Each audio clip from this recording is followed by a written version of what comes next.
রাধুনী ঠাকুর, কোথায় গেলে? এদিকে এসো। বলুন রানীমা। বলছি, তুমি তো রাজবাড়িতে দীর্ঘদিন ধরেই রান্না করছো, কিন্তু ইদানিং তোমার রান্না এত বেস্বাদ লাগছে কেন? সে তো আমি বলতে পারবো না, আমি তো আগের মতনই রান্না করি। ছোট মুখে বড় কথা বলছি, আমি কিছু বলতে চাই রানীমা। এই, তুই আবার পাকামো করতে এসছিস কেন রে? তোকে কি রানীমা ডেকেছেন নাকি? আহ, কি বলতে চাইছে শুনেই দেখি না, বলো। রানীমা, এখন আর রাঁধুনি ঠাকুর আগের মতো যত্ন নিয়ে রান্না করেন না। রান্নাঘরে পড়ে পড়ে ঘুমোয় আর তাড়াহুড়ো করে কোনো রকমে রান্না করে দেন।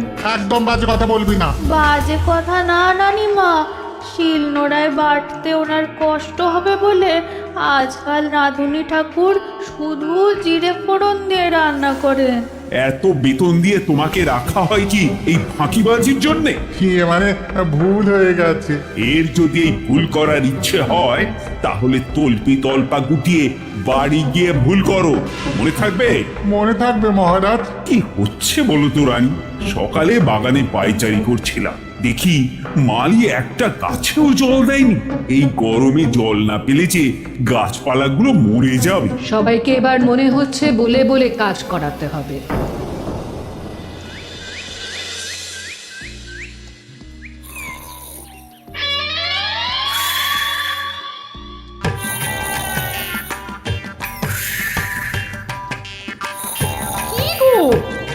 কদিন ধরে তো তুমি শুধু খাচ্ছ আর ঘুমোচ্ছ, বাজার দোকান কিছুই নেই গো, রাজসভাতেও যাও না, কি যে করি। কি গো দিদা, দাদু আজও ঘুমোচ্ছে? কি বলবো বলতো? আমরা কিছু একটা ব্যবস্থা করছি, দাঁড়াও।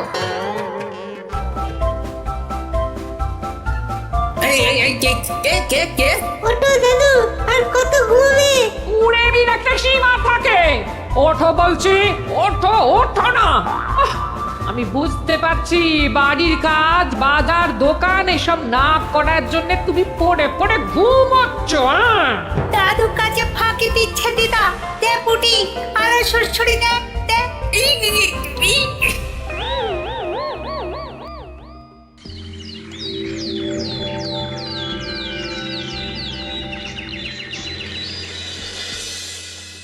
করে নেই যে মুখে শব্দ। ফাঁকি দিলে এবার তাকে করব আমি জব্দ। অনেক শুয়েছি, আর নয়। মহারাজ, কে ফাঁকি দিচ্ছে? আমি তো ফাঁকি দিই না। পণ্ডিত, তুমি দিচ্ছ নাকি ফাঁকি? না না, বৈদ্য। আমি ফাঁকি দিলে সবাই ওই রোগে ভুগে মরে যাবে। আমি তো রোজ সময়ই রাজসভায় আসি, তাহলে আমি বলছি আসল কারণ। রাজবাড়ির রাঁধুনি ফাঁকি দিচ্ছে, আর 3 দিন ধরে রাজসভায় গোপাল বেপাত্তা। হ্যাঁ, এই গোপাল বেটাই আসল ফাঁকিবাজ। ওকে বরখাস্ত করে দিন। গোপালকে যদি বরখাস্ত করা হয় তাহলে বিপদে আপদে মহারাজের পাশে দাঁড়াবে কে? অসময় মহারাজ বুদ্ধি পাবেন কার কাছে?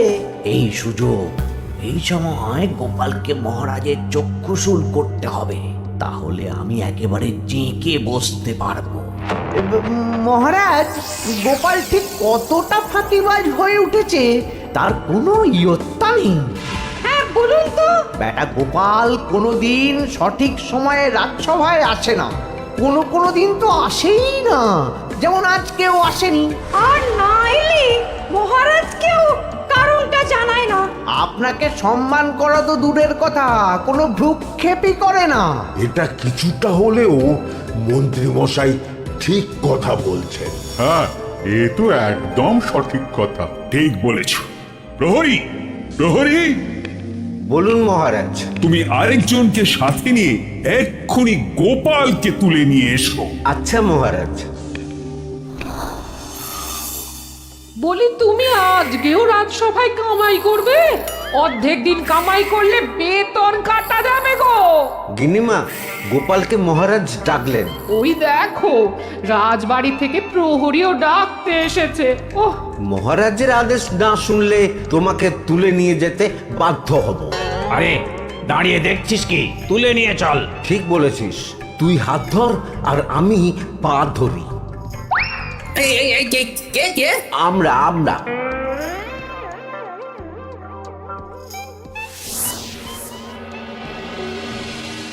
এসব কি গোপাল, তুমি বাড়িতে আছো, ঘুমোচ্ছ, অথচ রাজসভায় আসছো না, কি ব্যাপার? আগে মহারাজ, মস্তিষ্ককে বিশ্রাম দিয়ে বুদ্ধি বাড়াচ্ছিলাম। অনেক ব্যবহার হয়েছে তো, তাই একটু বিশ্রাম দরকার আর কি। আমার পুরো রাজসভাটাই ফাঁকিবাজ। আমি সবাইকেই বিদায় করব, আর গোপালকেও। এই সেরেছে, আমি ফাঁকিবাজ নই মহারাজ। আমি খোঁজ নিয়ে দেখেছি, সবাই কম বেশি গায়ে হাওয়া লাগিয়ে ঘুরছে। মহারাজ, আমি তো নদীর পাড়ে বসে শীতল হাওয়া গায়ে লাগাই, তবেই তো ঢেউয়ের মতো আমার ছন্দ আসে। কেউ ফাঁকিবাজ না মহারাজ, আসল ফাঁকিবাজ গোপাল। মহারাজ, আমি যদি দরকারে আপনাকে বুদ্ধি দিয়ে, ফাঁকা সময়ে বিশ্রাম দিয়ে ফাঁকিবাজ হই, তাহলে মন্ত্রী মহা ফাঁকিবাজ। কারণ মন্ত্রীর কাজ রাজাকে বুদ্ধি দেওয়া, তা তিনি করেন না বলেই আমাকে দরকার পড়ে। আমি তো ভাঁড়, আমি শুধু হাসাবো, এটাই আমার কাজ। তাতে কি, সেনাপতিও তো সেনাপ্রধান, ও কি যুদ্ধ করে? রাজ্যে শান্তি শৃঙ্খলা বজায় আছে, তাহলে যুদ্ধ করে হবেটা কি? হ্যাঁ, অকারণে পায়ে পা দিয়ে যুদ্ধ বাঁধাবো নাকি? হ্যাঁ, যত সব। যখন তখন বিপদ আসতে পারে, তাই যুদ্ধের জন্য সব সময় সামরিক শক্তিকে প্রস্তুত থাকা দরকার। হ্যাঁ, এটা গোপাল ঠিক বলেছে। সেনাপতিকে তো কোনোদিন সেসব নিয়ে মহড়াও করতে দেখি না। তাহলে দাঁড়ালো তিনজন ফাঁকিবাজ। মূল অভিযুক্ত গোপাল দিন রাত কামাই করে, মন্ত্রী মহারাজকে বুদ্ধি দেয় না, আর সেনাপতি যুদ্ধের প্রস্তুতি নেয় না। এই তিনজনকে আমি বিদায় করব। এই সেরেছে, এ তো দেখছি বিনা মেঘে বজ্রপাত। না, তবে তোমরা যে ফাঁকিবাজ নও সেটা প্রমাণ করার জন্য 12 ঘন্টা সময় দেব। আমাদের কি করতে হবে? তোমাদের তিনজনকে 3টে খালি বস্তা দেব। প্রত্যেকে ওই খালি বস্তা নিয়ে জঙ্গলে যাবে, আর এই 12 ঘন্টার মধ্যে জঙ্গল থেকে বস্তা ভরে আনবে। একটা বস্তা ভরার জন্য 12 ঘন্টা সময়? এ তো খুবই সহজ কাজ। সহজ কঠিন জানি না, যে ফাঁকি দিয়ে ফাঁকা বস্তা জমা দেবে বা কিছুটা ভর্তি কিছুটা খালি আনবে, সে সাজা পাবে। আচ্ছা মহারাজ, আমি বস্তায় কি নিয়ে আসবো সেটা কি আপনি দেখবেন? তা দেখবো না, কিন্তু বস্তা ভরে আনতে হবে। আর যা বস্তায় ভরে আনবে তাই নিয়ে সবাই বাড়ি ফিরে যেতে পারবে। তার মানে বস্তাতে যা থাকবে সব বস্তার মালিকই পাবে। একদম তাই। বুঝে গেছি, ভিতরে কোনো গভীর পরিকল্পনা আছে। প্রহরী, প্রহরী, তুমি এই তিনজনকে 3টে বস্তা দিয়ে দাও। যথা আজ্ঞা মহারাজ। আর বাকি সভাসদেরা আজকে রাজসভাতেই থাকুক। ওরা 3জন আসবে, ওদের বিচার হবে, তারপর ফিরবে। আমাদের খাওয়া দাওয়া তাহলে রাজবাড়ির তরফ থেকেই দেওয়া হবে মহারাজ? হ্যাঁ, জঙ্গলে তো যাচ্ছি, কি নেব? গোপাল, আমি বলি কি, তুমি বরং আমার বস্তায় ঢুকে যাও, আমি তোমাকেই নিয়ে ফিরে যাই, লেটা চুকে যাবে। আপনি যদি একা আমাকে বস্তায় ভরে নিয়ে যেতে পারেন তো চলুন। একা? এই সেরেছে। দাঁড়ান, আমি আপনার কাঁধে চড়ে দেখি আপনি আমাকে বইতে পারবেন কি পারবেন না। না না, মুখ ফসকে বলে ফেলেছি, মাথা খারাপ নাকি? তাহলে নিজের মতন থাকুন।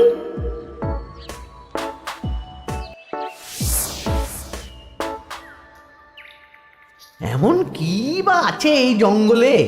আমার কাজে লাগার মতন তো কিছুই দেখতে পাচ্ছি না। ওই তো ওই দিকটা একটু ছায়া আছে বেশ, ওই গাছের নিচে গিয়ে বিশ্রাম নি। সেনাপতি, অত চিন্তা ভাবনা করার কিছুই নেই। মহারাজ তো আর দেখবেন না আমরা বস্তায় কি ভরে নিয়ে যাব। 12 ঘন্টা অনেক সময়। এখন বিশ্রাম নাও। আপনার ইঁদুরের পেট, আপনি বিশ্রাম নিন। দেখি জঙ্গলের থেকে কিছু ফল পেড়ে আগে খাই, তারপর না হয় ওই বস্তাটা ওই ফলমূলের খোসা আর মাটিতে পড়ে থাকা পাতা দিয়ে ভরিয়ে মহারাজের কাছে নিয়ে যাব। হ্যাঁ, বস্তা যখন বাড়ি নিয়েই যেতে পারবো, তাহলে বনের সব থেকে ভালো ভালো ফলগুলো আগে ভরে নি। গিন্নিকে এবার বলবো, বাজার আনি না তো কি হয়েছে, দেখো কত ফল এনেছি। যাই, এর থেকে কিছু মহারাজকে ভেট দেব, মহারাজ বেশ খুশি হবেন।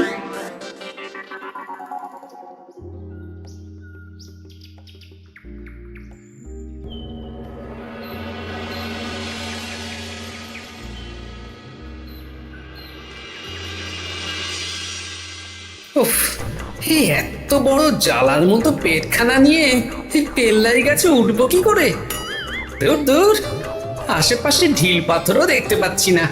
এই বুড়ো বয়সে হাড়গোড় ভাঙলে সে এক খারাপ ব্যাপার হবে।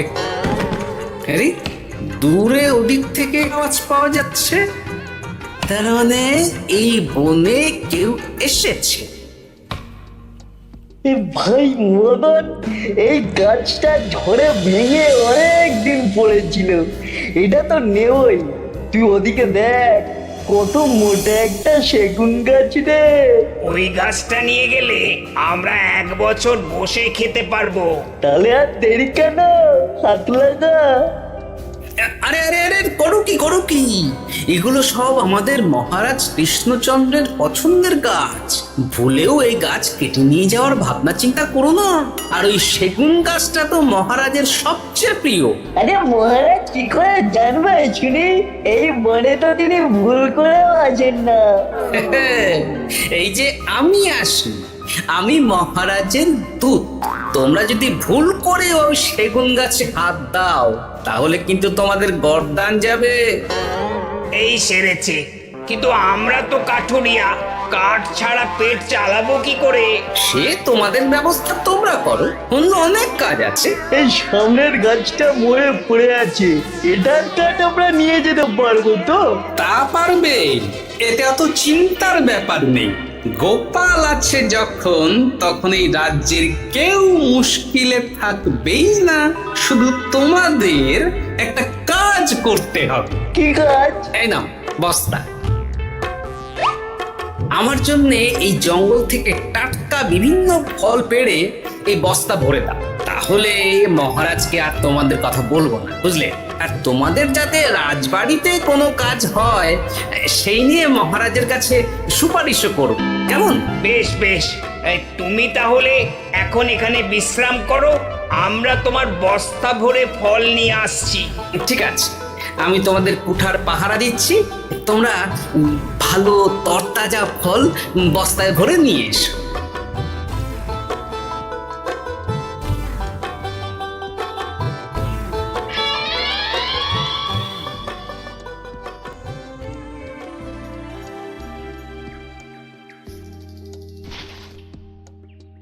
ব্যাস ব্যাস ব্যাস, আমার বস্তায় পাতা ভরা হয়ে গেল, এবার যেতে হবে। আমারও বস্তা ভরা হয়ে গেছে মন্ত্রী মশাই। হ্যাঁ, কটা ফল খেলাম আর কটা ভরে নিলাম, আর বাকি জঙ্গলের পাতা ভরে ফেলেছি। হ্যাঁ, আবার কি কি ভরেছি আর কি ভরিনি সেসব তো মহারাজ আর দেখতে যাবেন না। তাহলে আর দেরি কেন, চলুন হাঁটি হাঁটি পা পা করে এগিয়ে যাই। গোপালকে তো দেখতে পাচ্ছি না। ও বেটা যা কুঁড়ে, হয়তো এখানে এসেও ঘুমিয়ে পড়েছে। আবার কালকে সকালবেলা উঠবে।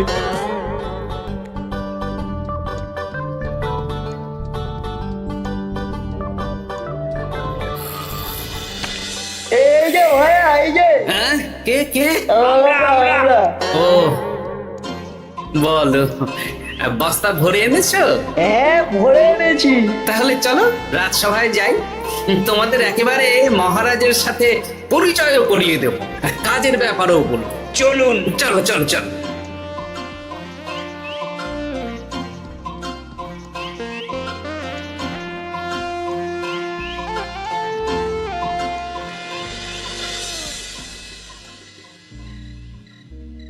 দেখা যাক মন্ত্রী সেনাপতি গোপাল কখন বস্তা ভরে আনে। এই তো চলে এসেছি, বিশ্রাম নিলাম, বস্তাও ভরে ফেললাম। এই দেখুন মহারাজ, আমিও বস্তা ভরে এনেছি। বাহ, তোমাদের বস্তা দেখে তো মনে হচ্ছে খুব হালকা। হ্যাঁ, আপনি যখন আমাদের বস্তা ভরে কি এনেছি সেটা দেখবেন না, তখন অত খাটাখাটনি করে কি লাভ মহারাজ? কিন্তু গোপালের এখনো অব্দি দেখা নেই। ও কি সোনা গয়না ভরে আনছে? গোপাল যা কুড়ে আর ঘুম কাতুরে, হয়তো জঙ্গলেও ঘুমিয়েই পড়েছে।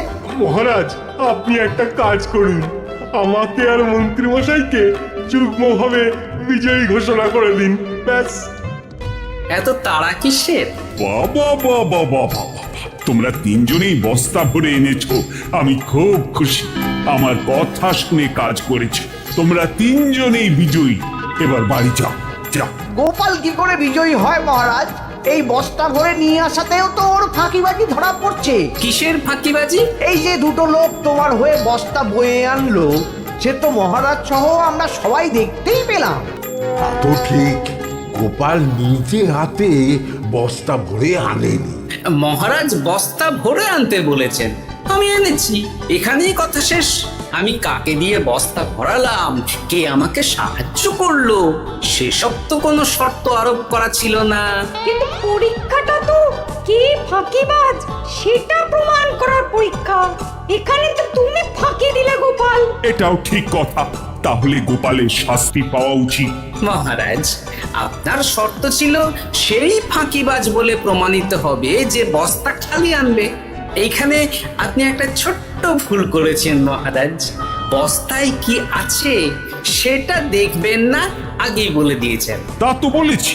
আপনি নিশ্চয় জানেন, পাঠশালায় কিছু ছাত্রছাত্রী থাকে যারা পড়ার বইয়ে মুখ গুজে বসে থাকলেও পড়ায় তাদের মন থাকে না, মাথাতেও পড়া ঢোকে না, তাই সেই পড়া তাদের কোনো কাজে লাগে না। কি পণ্ডিত মশাই, এদেরকেই তো বলে ফাঁকিবাজ। বিলক্ষণ, এরাই ফাঁকিবাজ। ধন্যবাদ। তেমনি আমি যদি বলি সেনাপতি আর মন্ত্রী মশাই ওই ফাঁকিবাজদের মতনই ফাঁকি দিয়ে বস্তা ভরেছে, তাই ওদের বস্তা এত হালকা। সে তো আমি বুঝতেই পারছি। কিন্তু আমার বস্তায় যা জিনিস ভরে এনেছি তা একার পক্ষে সংগ্রহ করা মুশকিল ছিল, তাই আমি দুজনের সহযোগিতা নিয়েছি। মহারাজ, আপনি কি বস্তা খুলে দেখবেন নাকি? না না, আমি খুলে দেখলে আমার কথার খেলাপ হবে। এবার তো দেখছি আবার তিনজনের পরীক্ষা নিতে হবে। হ্যাঁ, নইলে প্রকৃত ফাঁকিবাজ কে সেটা প্রমাণ হবে না। কিন্তু ফাঁকিবাজ ধরার উপায় কি? মহারাজ, আমরা বরং আমাদের বস্তা নিয়ে বাড়ি না গিয়ে একদিন কারাগারেই থাকি, আর তাতেই প্রমাণ হবে এই বস্তায় সত্যি কি আছে যে আমাদের নিজেদের কাজে লাগবে। এটা ভালো বুদ্ধি। মহারাজ তখনই কারাগার থেকে আমাদের মুক্ত করবেন যখন আমরা আর থাকতে না পেরে ডাক দেব, আর যে আগে বেরোতে চাইবে সে সব থেকে বড় ফাঁকিবাজ, মানে যে আগু পিছু না ভেবে কাজ করে। বেশ, তাহলে তাই হোক। মহারাজ, কারাগারে শুধু জল ছাড়া আর কিচ্ছু দেওয়া হবে না, কারণ বস্তায় তো আর জল থাকতে পারে না। না না, তা কি করে হয়? শুধু জল? হ্যাঁ, আমি তো লোককে দিয়ে বস্তা ভরিয়েছি। আপনারা নিজে কি এমন কাজের জিনিস ভরেছেন সেটাই প্রমাণ হবে। বেশ, তাহলে তোমরা কারাগারে যাও। প্রহরী, ব্যবস্থা করো। আর এই দুজন কাঠুরিয়া বেশ কর্মঠ মহারাজ, যদি কোনো রাজবাড়ির কাজ থাকে এদিক দিয়ে করাতে পারে। আমার বাগানের মালিটা খুব ফাঁকি দিচ্ছে, তাহলে ওদের সাথে কথা বলে নিচ্ছি। যাও যাও, তোমরা কারাগারে যাও।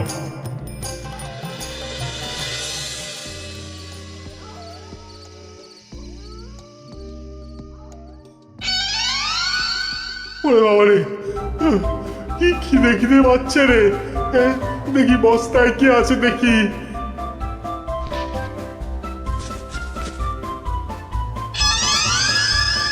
দু একটা পচা ফল, দেখি দেখি একটু ভালো আছে।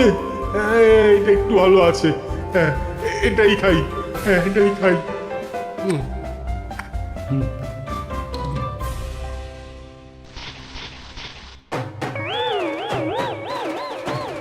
আমি তো শুধু পাতা ভরেছি। কি সেরেছি?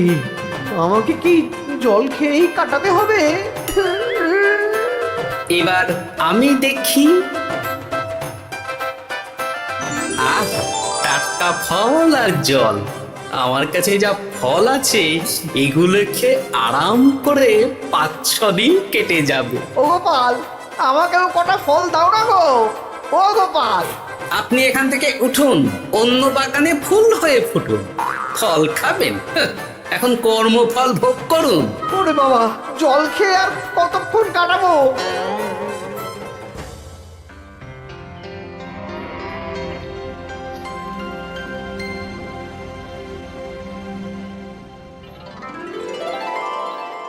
উফ, পেটটা চুই চুই করছে। কি খিদে পেয়েছে না। আমি আমি বাড়ি যাব। আপনি বাড়ি যাবেন? হ্যাঁ। তাহলে বেরিয়ে আসুন, বেরিয়ে আসুন। বেটা গোপাল কায়দা করে এমন শর্ত দিতে বলল, পুরো ফেঁসে গেলাম।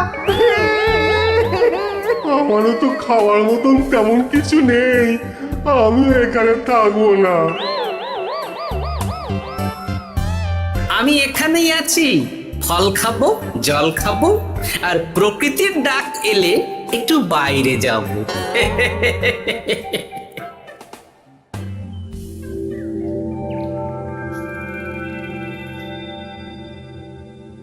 কি তোমরা কারাগারে এক রাতের বেশি তো থাকতেই পারলে না? কি আর করব বলুন মহারাজ, আমরা তো আর গোপালের মতন বস্তা ভরে টাটকা ফল নিয়ে আসিনি। বেটা গোপাল আমাদের দেখিয়ে দেখিয়ে ফল খাচ্ছিল, ওতে আমাদের খিদে আরো বেড়ে যাচ্ছিল। তাহলে এরা দুজনে তো হার মেনে নিল। গোপাল কি করছে? গোপাল খাচ্ছে আর ঘুমোচ্ছে। ওকেও নিয়ে এসো। আচ্ছা মহারাজ।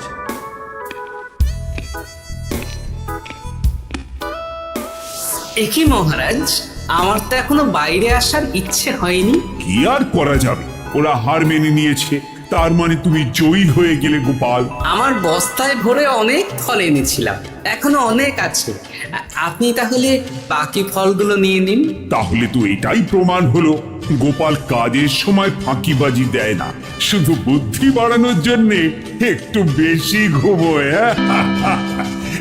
এই নাও গোপাল, তোমার উপহার।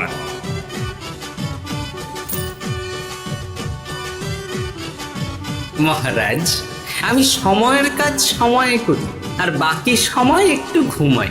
আমার এখন ঘুম দরকার মহারাজ, কাল থেকে অনেক ধকল গেল যে। বেশ, তোমাকে ঘুমানোর জন্য 1 সপ্তাহ ছুটি দেওয়া হলো। ধন্যবাদ মহারাজ। কি সেনাপতি আর মন্ত্রী মশাই, এবার বুঝলেন তো, ফাঁকি দিলেই ফাঁকে পড়তে হয়। তাই কাজ করলে ভেবে চিন্তে করুন। চলি, খুব ঘুম পাচ্ছে।